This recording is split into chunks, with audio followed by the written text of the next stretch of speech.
नमस्कार साथियों। आज हम भारत के इतिहास के कुछ पन्नों का अध्ययन करेंगे। हम जानेंगे कि मध्यकालीन भारत में कुछ ऐसी घटनाएं हुई जिसने भारत का भविष्य ही नहीं, भारत का भूगोल भी बदल कर रख दिया। भारत पर सबसे प्रथम मुस्लिम आक्रमण, भारत पर सबसे प्रथम मुस्लिम आक्रमण अरबों का आक्रमण था। उसके बाद तुर्क आए, फिर आगे और भी आक्रमण हुए, परंतु सबसे प्रथम आक्रमण अरबों का माना जाता है। अरबों ने भारत पर आक्रमण क्यों किया, आज हम उन कारणों को भी जानेंगे। उस आक्रमण के बाद क्या परिणाम निकले, उनकी भी हम बात करेंगे।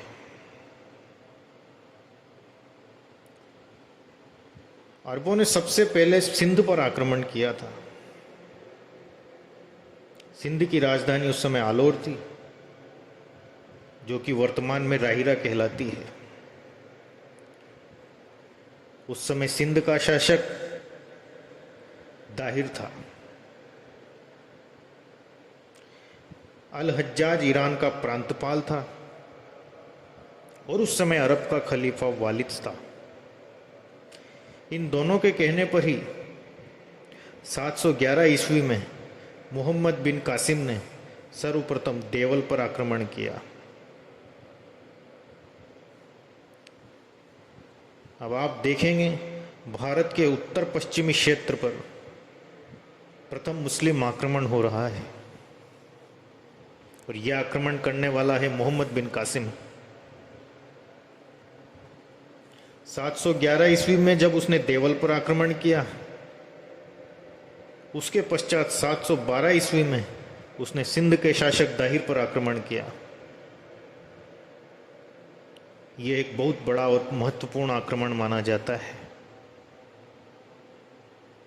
इस आक्रमण में महाराज दाहिर की मृत्यु हो जाती है।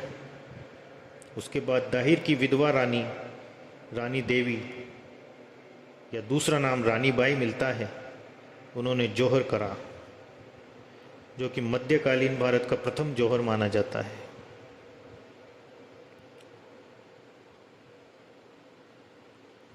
कासिम ने उसके बाद दाहिर के पुत्र जयसिंह पर आक्रमण किया, किंतु वो भाग निकला।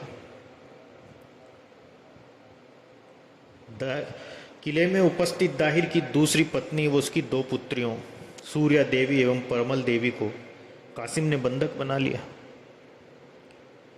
इन दोनों पुत्रियों को कासिम ने खलीफा वालिद की सेवा में भेज दिया। इस घटनाक्रम की एक महत्वपूर्ण कहानी है, उसे हम संक्षिप्त में जानते हैं।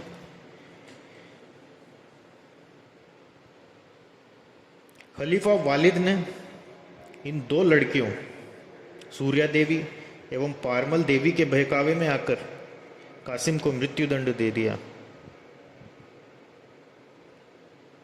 किस प्रकार उन्होंने उस खलीफा को अपनी बातों में समझाया, उसे मूर्ख बनाया और कासिम से अपना बदला लिया, ये एक कहानी चचनामा में मिलती है। विस्तृत कहानी तो हम नहीं जानेंगे क्योंकि हमें आगे इतिहास की ओर बात करनी है। चचनामा एक ग्रंथ है जिसकी रचना कासिम के ही किसी सैनिक ने की थी। इसका फारसी में अनुवाद भी हुआ, उसके बाद अंग्रेजी में अनुवाद हुआ। चचनामा से मोहम्मद बिन कासिम के आक्रमण की बहुत सी जानकारियां हमें मिलती है। 713 ईस्वी में कासिम ने मुल्तान के ऊपर आक्रमण किया। इस मुल्तान आक्रमण से उसे बहुत सारा सोना, बहुत सारा धन प्राप्त हुआ। कासिम ने मुल्तान का नाम सोने का नगर रख दिया। कासिम ने सिंध विजय के बाद जजिया कर लगाया और दिरहम नामक एक नई मुद्रा प्रचलित की, परंतु जजिया कर ब्राह्मणों, स्त्रियों और अनाथ बालकों व अपंग लोगों से नहीं वसूला जाता था। कासिम की ये एक महत्वपूर्ण बात थी।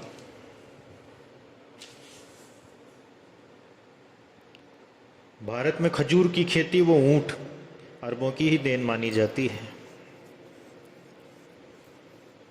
इस प्रकार एक प्रमुख आक्रमण, अरबों का आक्रमण, उसके बारे में हमने जानकारी ली।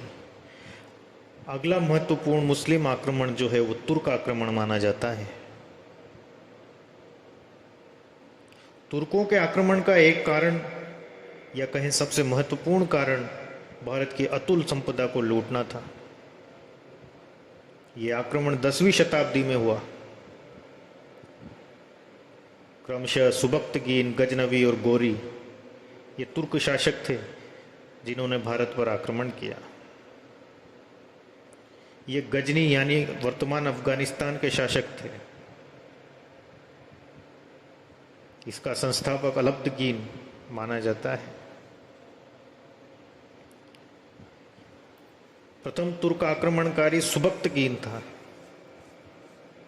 जो अलब्दगीन का गुलाम माना जाता है।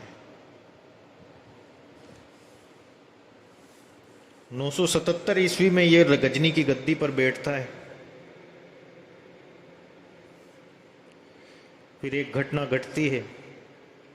उस समय पंजाब के शासक जयपाल ने 986 या 87 ईस्वी के आसपास एक विशाल सेना लेकर सुबक्तगीन पर आक्रमण किया, परंतु इसके उलट वो खुद ही पराजित हो गया और संधि करके पूरा पंजाब लौटा। पंजाब लौटने के बाद उसने संधि का उल्लंघन किया क्योंकि अजमेर, दिल्ली व कालिंजर के शासकों ने जयपाल को युद्ध में सहयोग देने का वायदा किया। इस पर सुबक्तगीन ने अपनी विशाल सेना लेकर जयपाल पर आक्रमण किया और इन चारों शासकों की संयुक्त सेना को पराजित कर दिया। अब एक बार पुनः संधि होती है। संधि के फलस्वरूप पेशावर व लगमान के क्षेत्र जो वर्तमान पाकिस्तान में हैं सुबक्तगीन को दे दिए गए। अब 998 ईस्वी में सुबक्तगीन की मृत्यु हो जाती है। अब सुबक्तगीन ने अपने बड़े पुत्र इस्माइल को राजगद्दी पर बैठाया, परंतु महमूद गजनवी, एक जाना माना नाम, उसने इस्माइल को मार डाला और स्वयं शासक बन बैठा।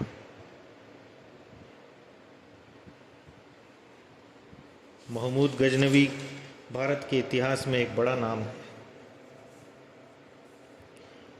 ये पहला ऐसा तुर्क शासक था जिसने भारत पर कुल 17 आक्रमण किए थे। इरफान नबीब एक लेखक हैं, उन्होंने लिखा है कि गजनवी का उद्देश्य केवल धन लूटना था, साम्राज्य विस्तार या भारत पर शासन करना उसका उद्देश्य नहीं था। गजनवी ने निम्नलिखित आक्रमण किए, वो कुछ मैं आपको बताता हूं। सर्वप्रथम पेशावर, फिर पंजाब, फिर कच्छ में आक्रमण होता है। उसके बाद वो मुल्तान में आक्रमण करता है। फिर वो नगरकोट नेपाल में आक्रमण करता है। इसके बाद वो राजस्थान के अलवर में आक्रमण करता है, पुनः मुल्तान में आक्रमण करता है। 1013 ईस्वी में वो थानेश्वर पे आक्रमण करता है। 1013 ईस्वी में वो पुनः नेपाल के नंदनपुर पर आक्रमण कर देता है। त्रिलोचन पाल के पुत्र भीम पर आक्रमण करता है। 1018 ईस्वी में मथुरा व कन्नौज पर आक्रमण कर देता है। 1020 में बुंदेलखंड पर आक्रमण करता है। फिर ग्वालियर और कालिंजर पर आक्रमण। उसके बाद जैसलमेर में आक्रमण। फिर सबसे महत्वपूर्ण और जाना माना आक्रमण गजनवी का 1025 ईस्वी में सोमनाथ पर आक्रमण। ये गजनवी का सबसे प्रसिद्ध आक्रमण माना जाता है। इसमें उसने सोमनाथ मंदिर को लूट लिया, शिवलिंग के टुकड़े कर दिए। इस समय गुजरात का शासक भीमपाल प्रथम था तथा इस आक्रमण के दौरान लगभग 50,000 ब्राह्मणों को मार दिया गया था। गजनवी एक क्रूर शासक के रूप में प्रस्तुत होता है इतिहास में। इस घटना के बाद टूटे हुए सोमनाथ मंदिर का पुनर्निर्माण चालुक्य शासक भीमपाल प्रथम द्वारा 1026 में करवाया गया। सोमनाथ मंदिर पर बाद में भी कई आक्रमण हुए, बार बार उसका पुनर्निर्माण होता है। 1196 में कुमारपाल द्वारा इसका पुनर्निर्माण किया जाता है। 1765 ईस्वी में अहिल्याबाई होलकर द्वारा इसका पुनर्निर्माण किया जाता है। और वर्तमान स्वरूप जो हम सोमनाथ मंदिर का देखते हैं, ये 1950 ईस्वी में सरदार वल्लभ भाई पटेल के द्वारा करवाया जाता है। 1027 ईस्वी में महमूद गजनवी का अंतिम अभियान मुल्तान व सिंध के जाटों के खिलाफ ये भयानक आक्रमण था। पर माना जाता है कि वहाँ के जाटों ने महमूद गजनवी से संघर्ष किया और उसे परेशान कर कर रख दिया।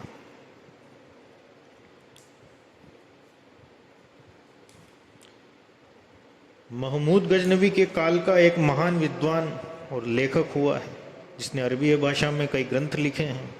उसका नाम है अल-बरूनी। अल-बरूनी एक ऐसा मुस्लिम था जिसने पुराणों का भी अध्ययन किया।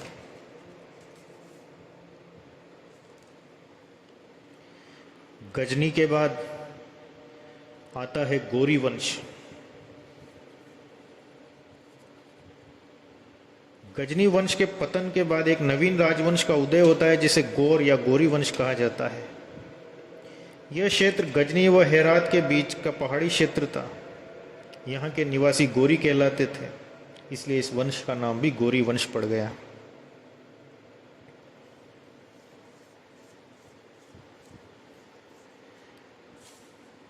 भारत का आक्रमण का इनका उद्देश्य साम्राज्य विस्तार था, जो महमूद गजनवी के आक्रमण से बिल्कुल उलट था।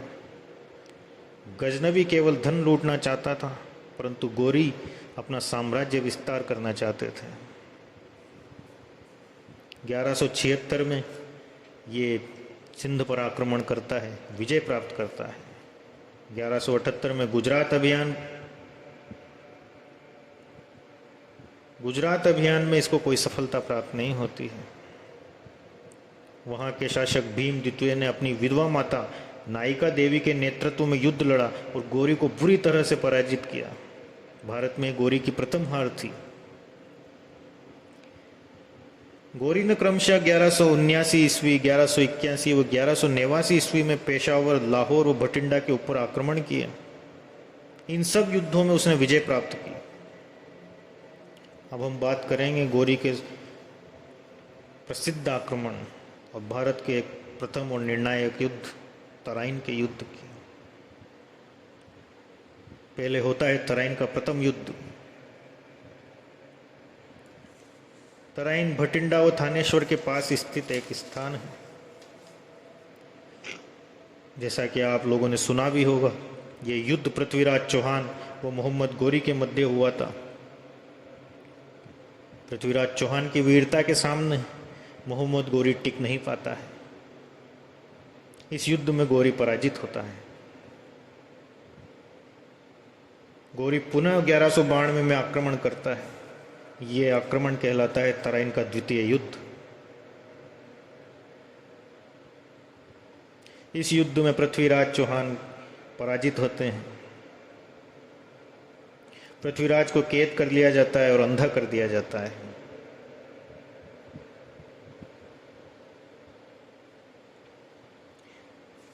एक महत्वपूर्ण बात, इस युद्ध के समय ही गौरी की सेना के साथ ख्वाजा मोइनुद्दीन चिश्ती भारत आए थे और भारत में चिश्ती संप्रदाय की स्थापना उन्हीं ने की। अजमेर में ख्वाजा साहब की दरगाह इन्हीं के आगमन की देन है। यह युद्ध निर्णायक युद्ध था। इस युद्ध ने भारत पर तुर्क सत्ता की नींव डाल दी थी। तराइन के द्वितीय युद्ध के बाद एक महत्वपूर्ण युद्ध होता है चंदावर का युद्ध। यह मोहम्मद गौरी और कन्नौज के शासक जयचंद गढ़वाल के बीच होता है। इसमें गौरी जीतता है, जयचंद को मार डालता है। इस प्रकार भारत में मोहम्मद गौरी को मुस्लिम सत्ता का वास्तविक संस्थापक माना जाता है। इन दो घटनाओं ने भारत के भविष्य को बदल कर रख दिया।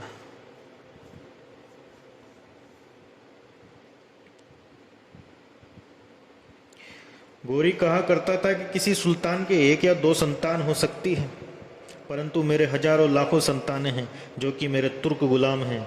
मेरे मरने के बाद मेरे नाम का खुतबा पढ़ेंगे। इसका उदाहरण मिलता है गोरी के द्वारा अपने गुलाम कुतुबुद्दीन ऐबक को भारत का शासन सौंपना, भारत में गुलाम वंश की नींव डालना। दिल्ली सल्तनत का पहला वंश गुलाम वंश, जिसकी स्थापना मोहम्मद गोरी के द्वारा की जाती है कुतुबुद्दीन ऐबक को शासक बनाकर। दिल्ली सल्तनत और गुलाम वंश और आगे भी कई वंशों के बारे में अगले अंक में चर्चा करेंगे। अगर आपको मेरा प्रयास सराहनीय लगे तो चैनल को सब्सक्राइब करें, वीडियो को लाइक करें। जय हिंद, जय भारत।